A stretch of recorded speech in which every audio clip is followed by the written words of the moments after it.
Et si on t'avait menti sur l'histoire de l'humanité? Et si les pyramides d'Égypte avaient été construites par des Africains noirs?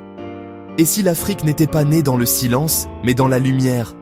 C'est ce que Cheikh Anta Diop a osé dire. Et ce qu'il a prouvé, contre vent, marée et académie. Né en 1923 au Sénégal, Cheikh Anta Diop étudie en France. À la Sorbonne, il se forme à la physique nucléaire. Mais son obsession est ailleurs. Comprendre pourquoi l'Afrique a été si mal racontée. Il découvre une chose. Partout, l'histoire de l'Afrique commence avec la colonisation. Et avant, le vide, l'oubli, le mensonge. Dans les années 1950, Diop publie un livre explosif.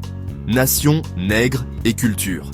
Il y démontre, linguistiquement, historiquement, culturellement, que les anciens Égyptiens étaient noirs, que la civilisation pharaonique était africaine, et que l'Afrique a transmis des savoirs à l'Europe, et non l'inverse.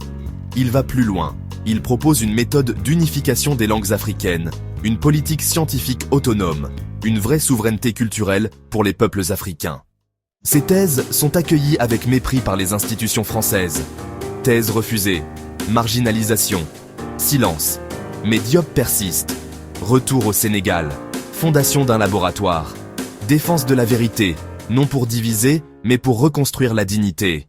Aujourd'hui, Cheikh Anta Diop est considéré comme le père d'une historiographie africaine moderne. Un pionnier, un résistant intellectuel, un phare. L'université de Dakar porte son nom. Ses livres sont lus sur tous les continents.